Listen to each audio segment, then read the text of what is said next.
On another note within the same song, there have been many debates on who the future demonic ruler, with an S, will be, with mainstream Christianity siding with their tried and true Satan is the devil and the dragon and the serpent and Lucifer all wrapped up into one, or the Satan and the boys are all on the same team and will have a one world government doctrine.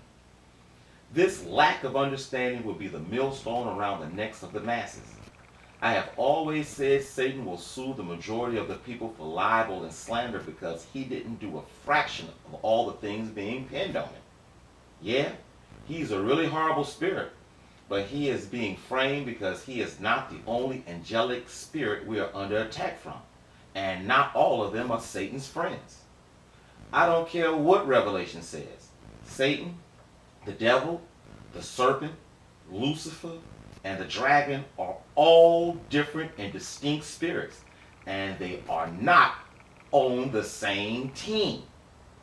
Our lack of understanding that we are dealing with more than one main destructive spirit, and they are not on the same side, has shadowed our understanding of how the great deception, with an S, and lethal carnage will come to place. If my calculations are correct, there are at least 8 different types of entities, not just 8 characters, we are dealing with upon the earth. Hopefully by the very last passage, it will be painstakingly clear to you the differences in them and the significance of how this information will affect your lives.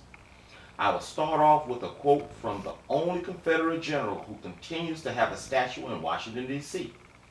A man who not only fought to keep your race slaves, but was also the general inspector for the Freemasons of North America, which means he was top dog.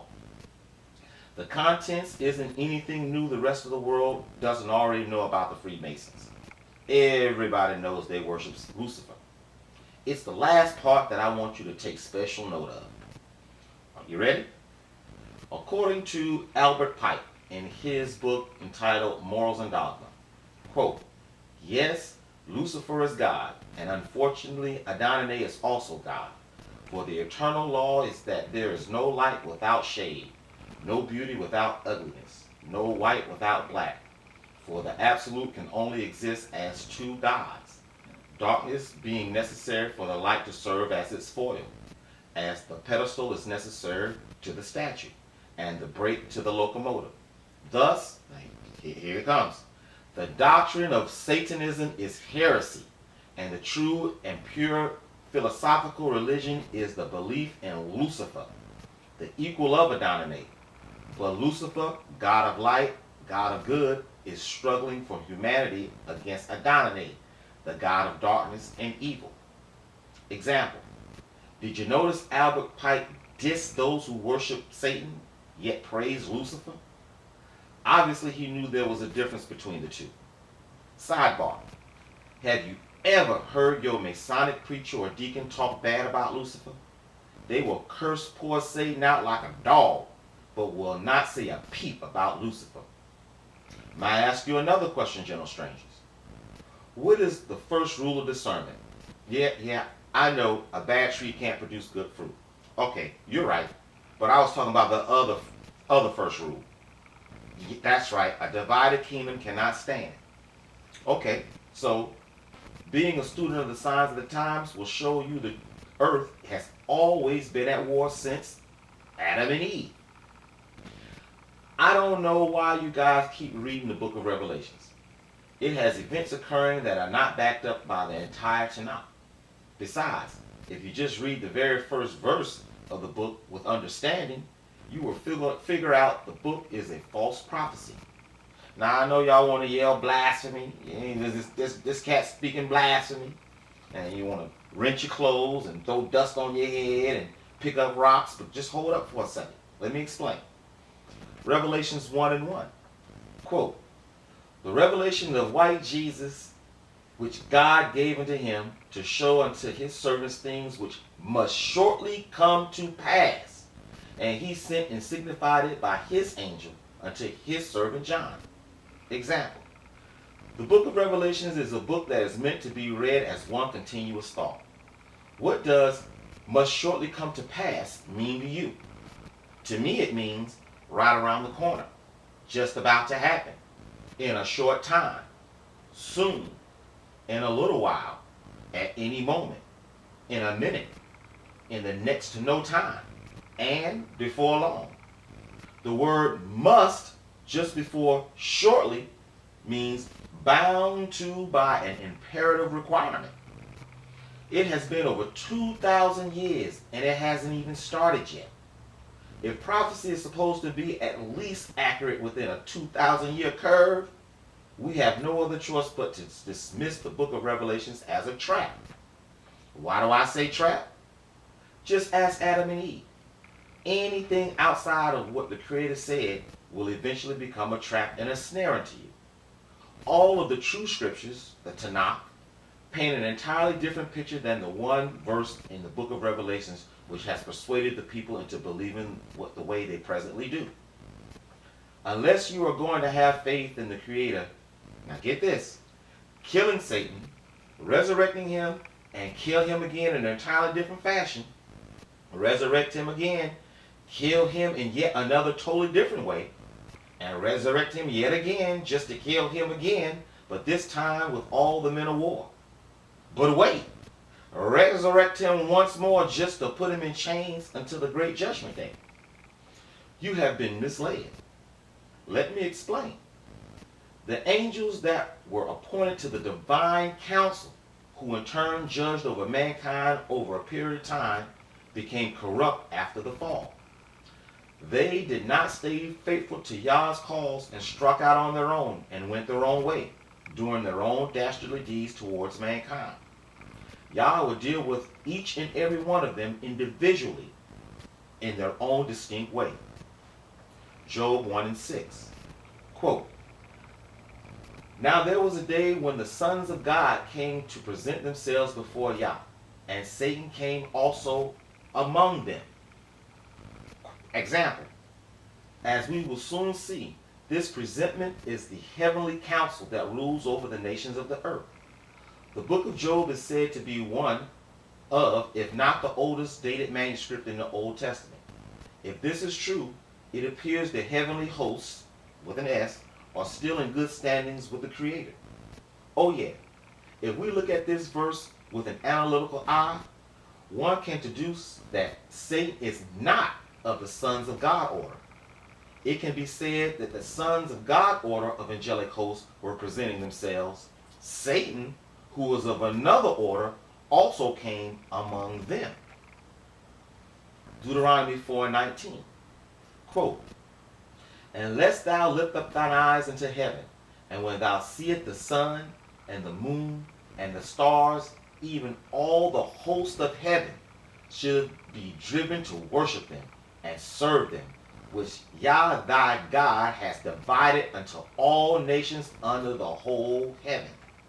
Example.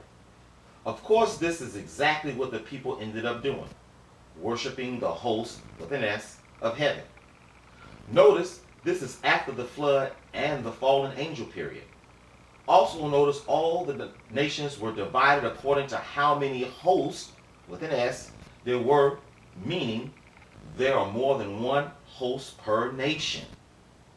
I know some of you want to say the host of heaven only mean the stars and the planets. Not so. Let me prove it to you. First, are the stars and planets divided among the different nations, or are they fixated and the earth revolves around them? Every nation gets to view the same star and some planets at some time during the year. Second, in this first passage, Yah is getting Job's mind right by asking him questions no man can answer. Check out what he says. Job 38:6-7. Quote, "Whereupon are the foundations thereof fastened? Or who laid the cornerstone thereof? When the morning stars sang together, and the sons of God shouted with joy." Example. Stars do not sing, and especially not together. We also see the sons of God order of angels present. When you read the prophets in the book of Enoch, quoted in the Bible, It tells us each and every star or planet has an angel making sure that it does exactly what it's supposed to do. Any deviation from its course and it returns back to the source to be destroyed. Check this next passage out. Psalms 147 and 4. Quote, He telleth the number of the stars, he calleth them all by their names. Example, with the number of stars in the sky, how awesome is that? The Bible is littered with the proper names of the host of heaven. We just mistaken some of them as the names of idols. But wait, check this one out. Isaiah 40 and 26. Quote, Lift up thine eyes on high, and behold, who hath created these things, that bringeth out their host by number.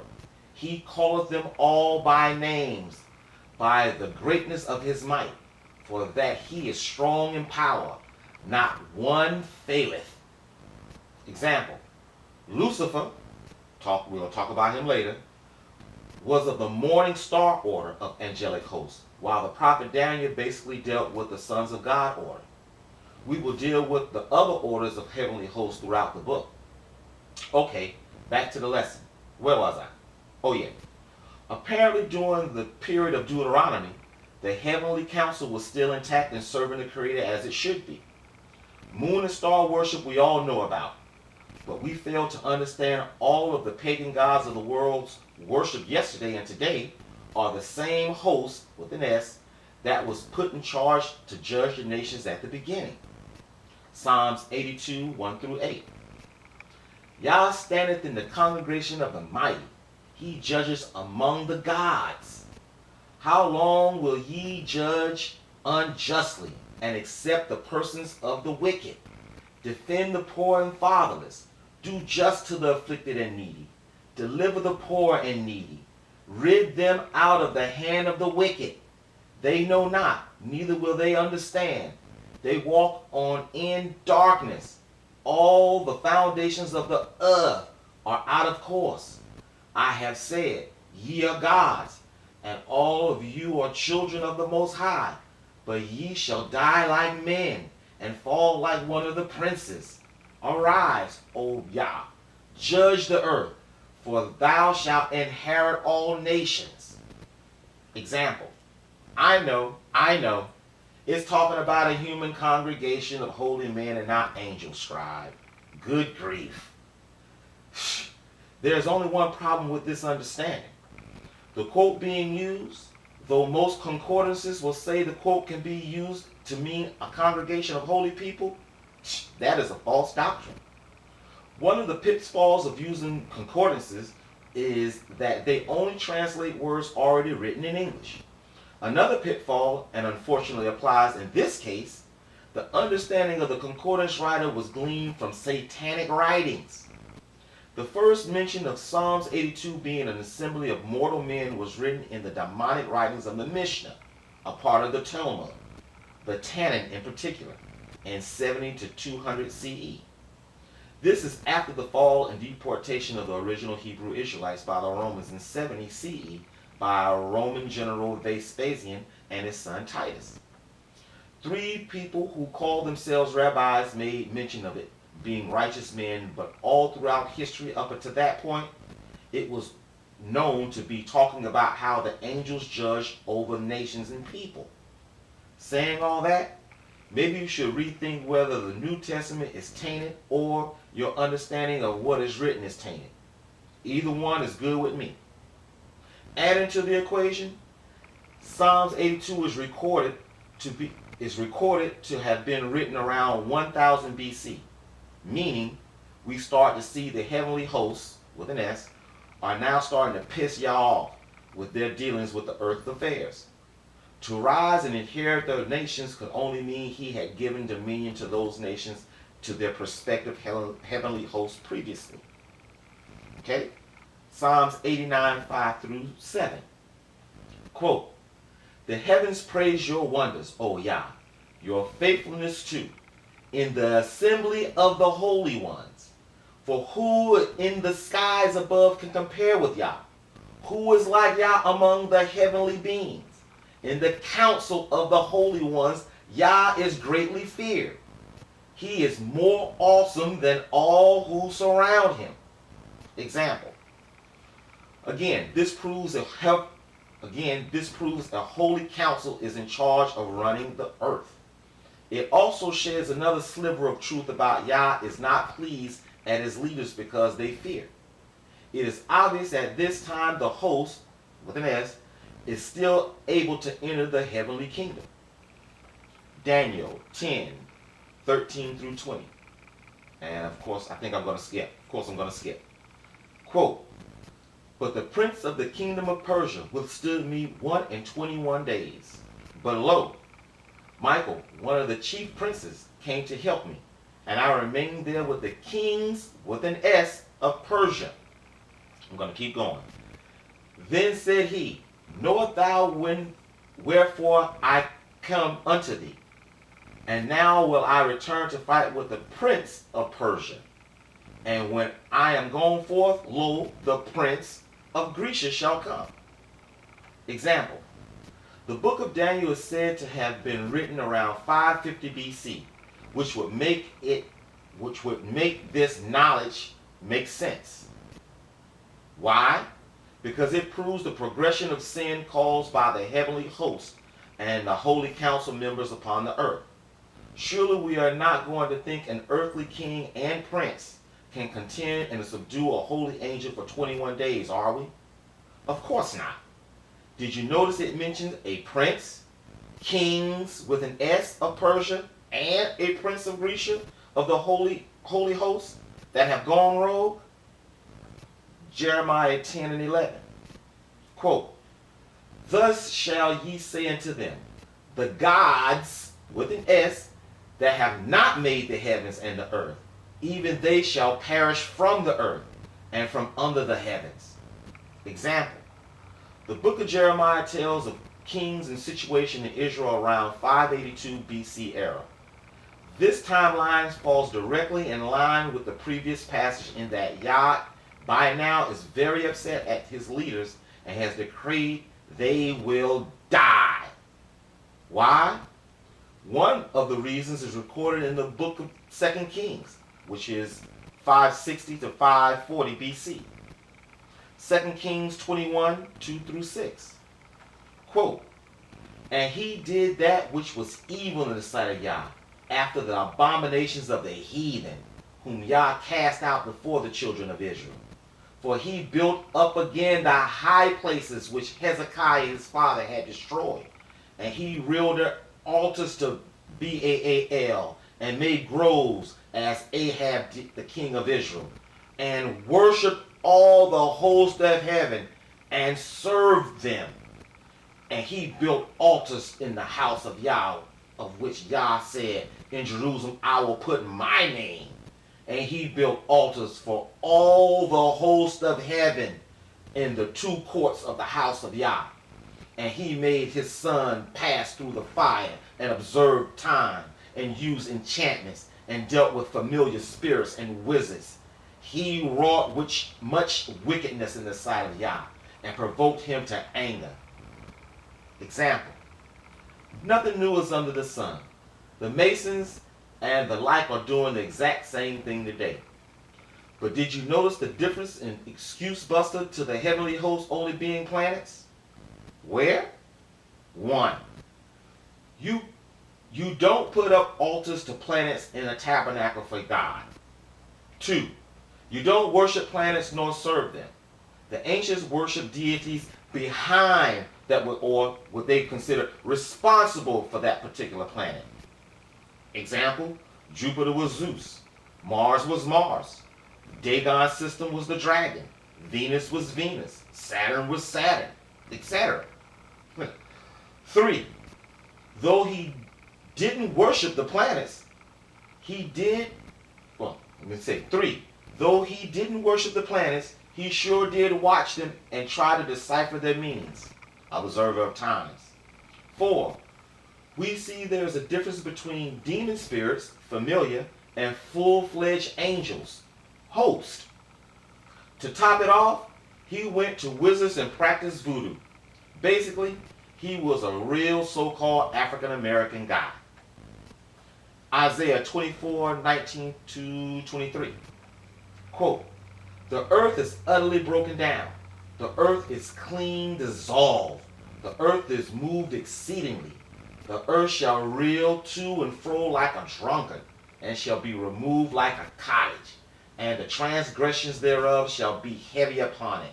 And it shall fall and not rise. And it shall come to pass in that day that Yah will punish the host of the high ones that are on high, and the kings of the earth upon the earth. And they shall be gathered together, as prisoners are gathered in the pit, and shall be shut up in the prisons. And after many days shall they be visited.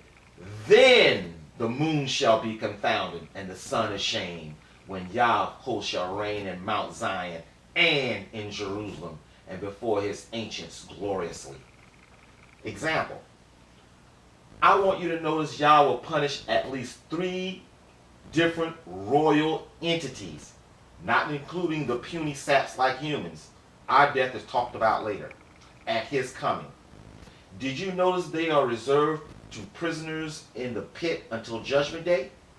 Let's keep going.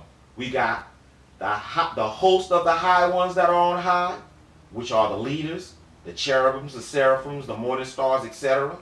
We got the high ones that are on high, which were the watchers, the son of gods, etc. And the kings of the earth. And all of them are going to be judged upon the earth, which are the children of the NEPHILIM, the Rephilim, demon-filled soulless vessels, equals IVF babies. Again, let's say again, you got the host of the high ones that are on high. You got the high ones that are on high, because the hosts are of the high ones. So you got to have the host, and then you got to have the high ones, and then you got to have the kings. So that's 3 different royal entities at one time upon the earth. Let's keep going. Psalms 2:1-4. Quote, why do the heathen rage, and the people imagine a vain thing? The kings of the earth shall set themselves, and the rulers take counsel together against Yah and against his anointed, saying, let us break their bands asunder and cast away their cords from us. He that sitteth in the heavens shall laugh. Yah shall have them in derision. Example. Did you notice the kings of the earth and the rulers are taken by Yah's derision? This rebellion has been brewing since the 1970s.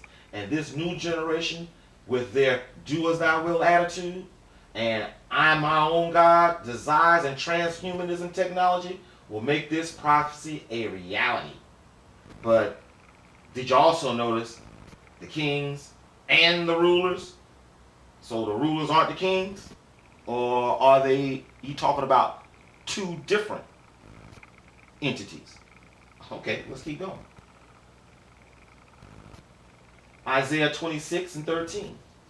O Yah our God, other lords, with an S, besides thee have had dominion over us, but by thee only will we make mention of thy name. Example. Isaiah is not mentioning their names because he will be breaking a commandment of not uttering the names of different gods.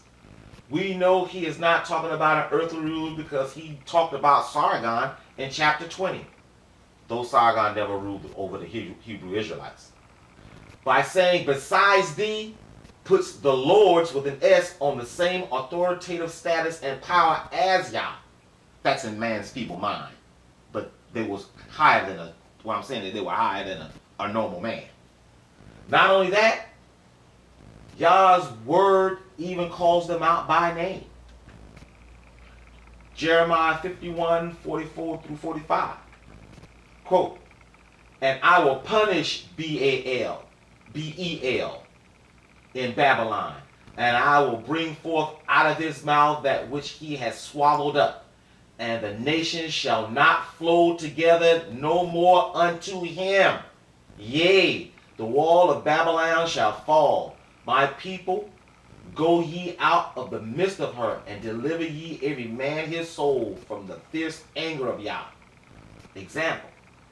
Is Bel a sea monster god of the Babylonian region?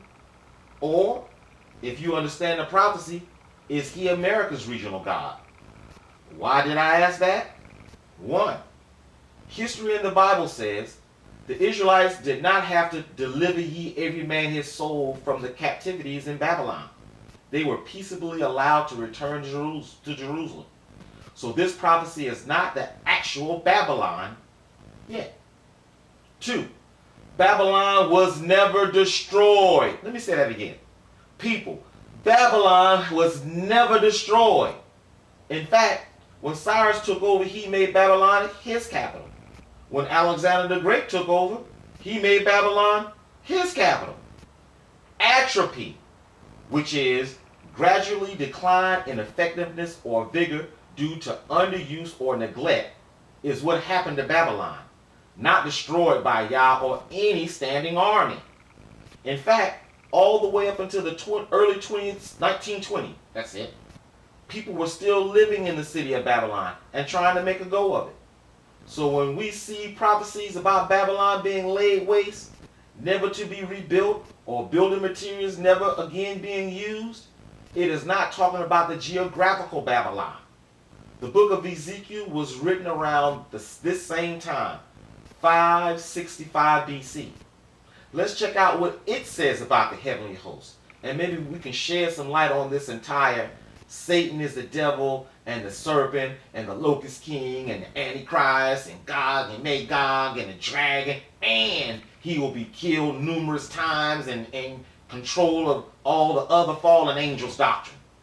Shall we? You know what? Let's keep going. Let's keep going.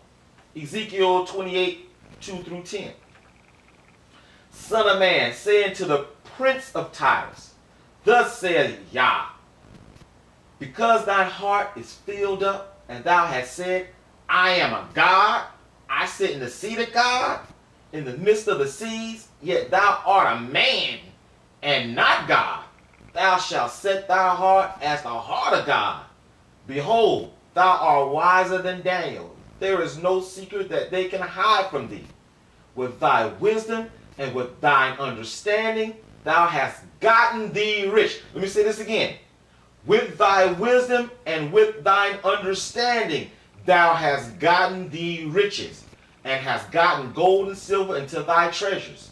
By thy great wisdom and by thy traffic, thou hast increased thy riches. Thy heart is lifted up because of thy riches. Let me say that again. Thy heart is lifted up because of thy riches.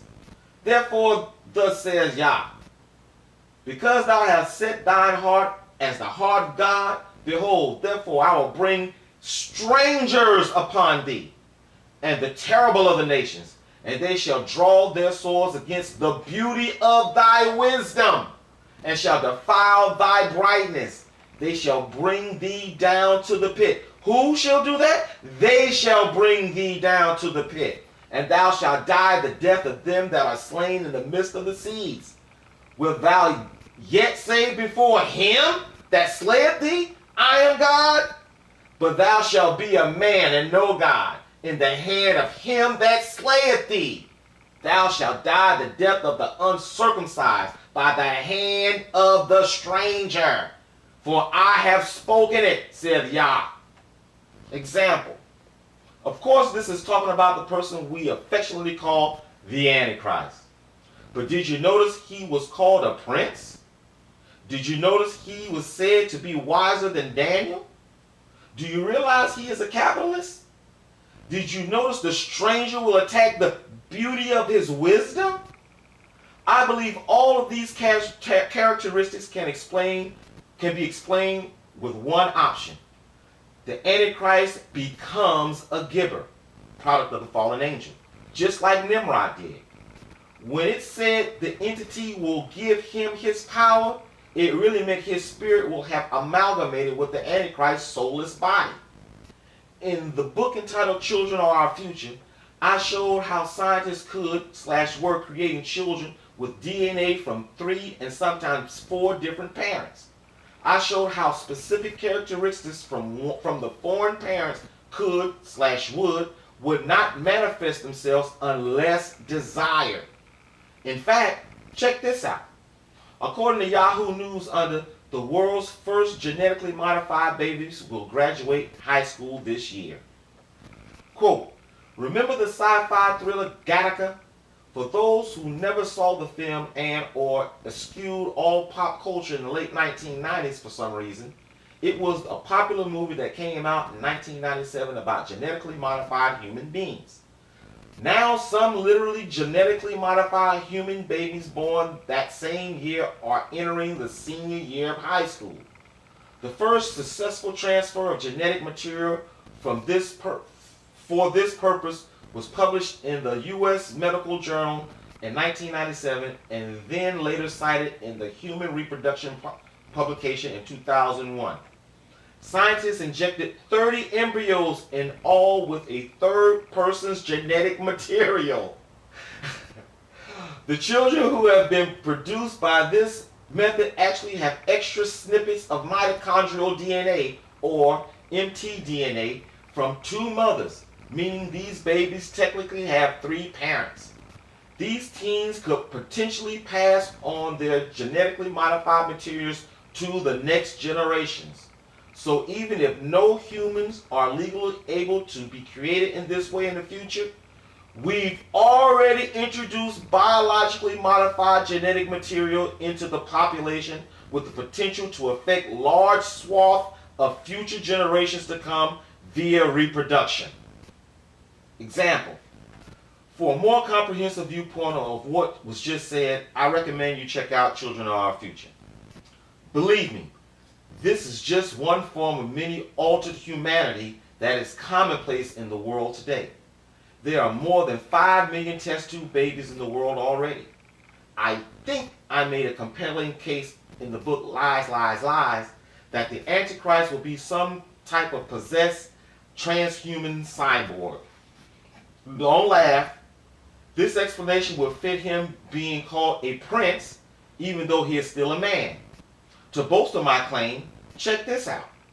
According to Yahoo Finance, October 27, 2014, under humans genetically altered to be super intelligent could have an IQ of 1,000. Quote, genetically engineered human beings could have IQs of 1,000 or higher. At least that's the theory from scientist Stephen Hughes, Vice President of Research and Graduate Studies at Michigan State, where he is also a professor of some kind of physics. He thinks that by tweaking our genome, we could make humans drastically smarter. Hughes makes his case in Nautilus, and an implication are as tantalizing as they are terrifying. He's also published the theory in a more detail at Arxiv, ARXIV, though it wasn't peer-reviewed. How to make a much smarter human. Quote, the possibility of superintelligence follows directly from the genetic basis of intelligence.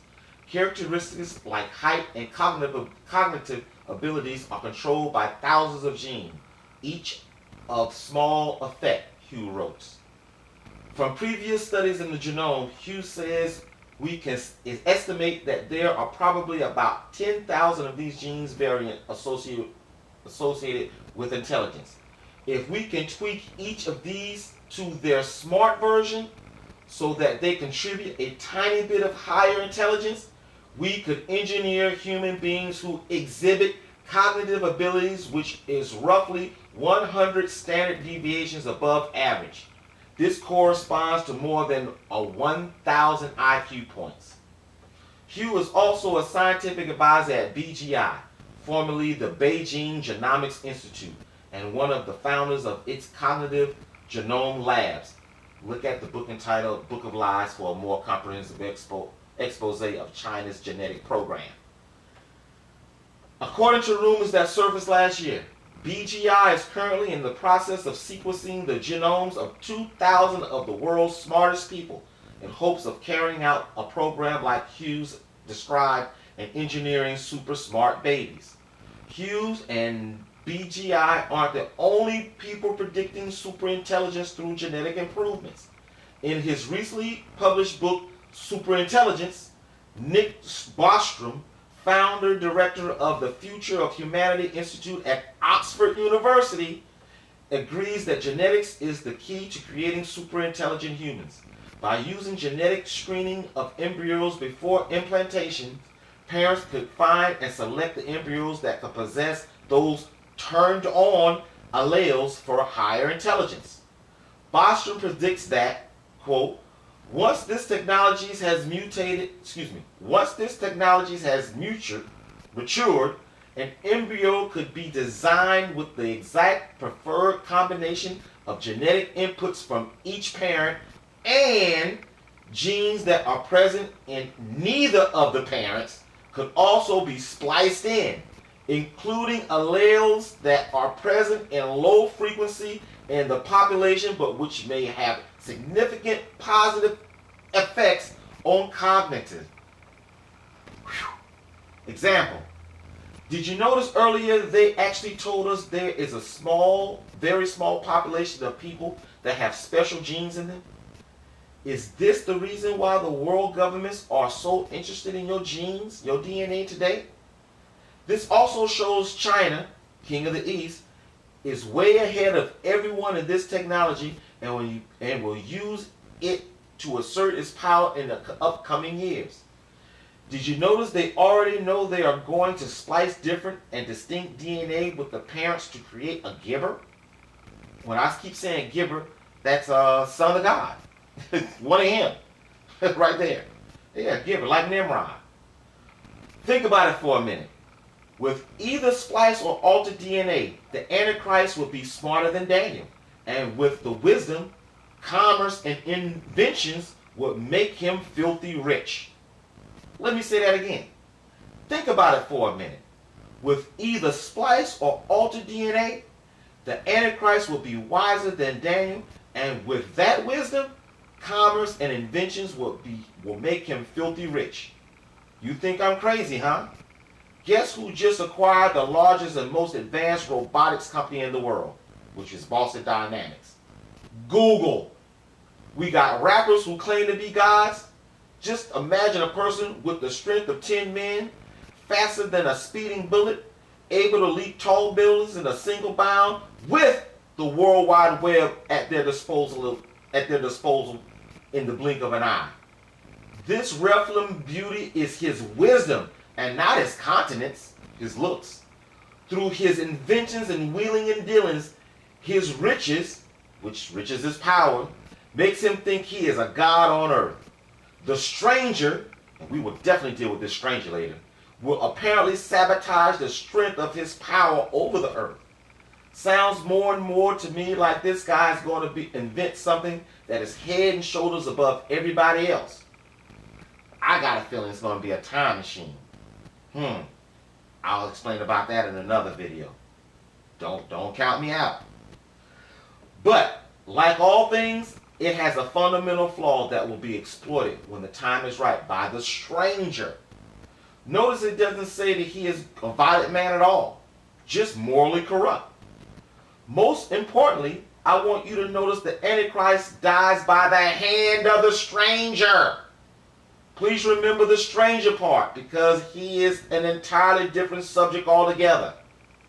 Oh yeah, I'm not saying there isn't going to be a lake of fire by any stretch of the imagination, but if this is the Antichrist, looking at it from my dad's hands, if you see, looking at my dad's hand to see if I see some stones, are you guys trying to pick up some stones? The book of Revelation is false. He ain't going to be thrown in no lake of fire and him and that other guy that's supposed to be with him, false prophet. That's crap. That's not backed up in the Tanakh. But let us continue. I got to get something to drink. And so I'm going to cut this one off. And we'll start on the next one. Thank you for listening to this one. And listen for part 2. I think you're going to be amazed. If you just stick with me, I think you're going to be amazed.